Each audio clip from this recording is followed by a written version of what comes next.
వచ్చే నెల 10న కామారెడ్డిలో బీసీ మహాసభ నిర్వహిస్తామన్నారు మాజీ ఐఏఎస్ చిరంజీవి. ఒక్క పిలుపుతో ఇందిరా పార్కు వద్ద చేసిన ధర్నాను విజయవంతం చేశారన్నారు.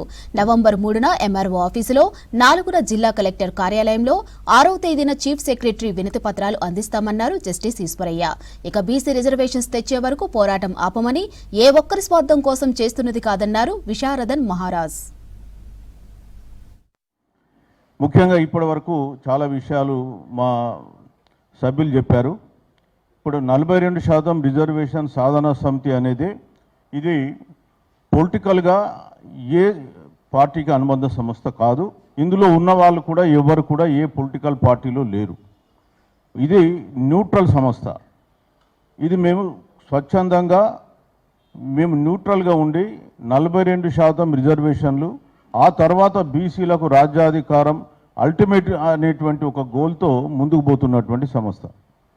సో ఈ సంస్థ మొన్న ఒక పిలుపునివ్వడం జరిగింది. ఇందిరా పార్క్ వద్ద ఒక మహాధర్నా అని 24వ తేదీ.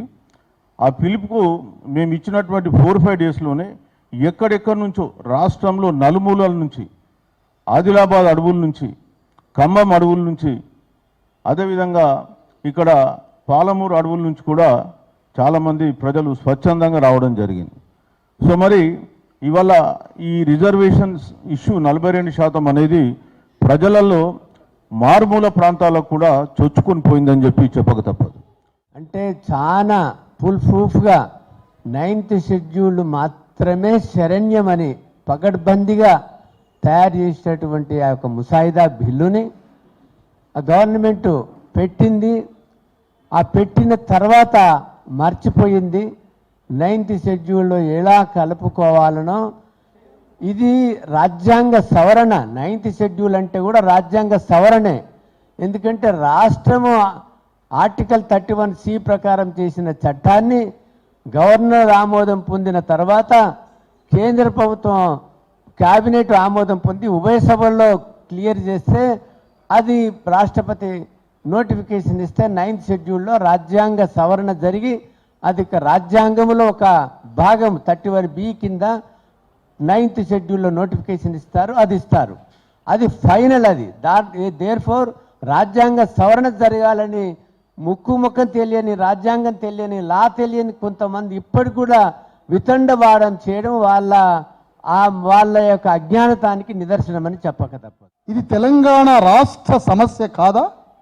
ఇది మా బీసీల సమస్య. ఇది ఏమి రాజనీతి, ఏమి పాలిటిక్స్? ఇది ఒక ప్రతిపక్ష నేత నుంచి స్పందన లేదు, ఒక ప్రభుత్వాన్ని పరిపాలిస్తున్న ముఖ్యమంత్రి నుంచి స్పందన లేదు, వివిధ పార్టీల అగ్రవర్ణ పార్టీల నుంచి ఎలాంటి స్పందన లేదు. అది బీసీల సమస్య.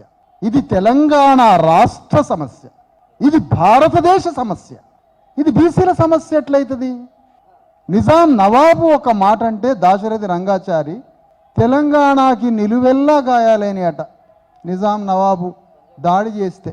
మరి బీసీలు తెలంగాణ రాష్ట్ర సంపదను నిర్మిస్తున్నవారు, తెలంగాణ సంపదని, తెలంగాణ రాజ్యాన్ని, తెలంగాణలో ఉన్న భూమిని, సమస్త సంపదని సృష్టిస్తున్న కార్మిక కర్షక వర్గమైన 2.5 కోట్ల మంది బీసీల రక్త మాంసాలతో తెలంగాణ రాష్ట్రమే తయారై నిర్మాణమవుతున్న ఆ బీసీలు చదువుకోవడానికి, ఉద్యోగాలు చేయడానికి, స్థానిక సంస్థల్లో పాల్గొనడానికి, వారికి జీవితాన్ని ప్రసాదించే 42% రిజర్వేషన్ సమస్య తెలంగాణ సమస్య కాదా? అది ఎవరు ఏమని ప్రజెంట్ చేస్తుంది ఈ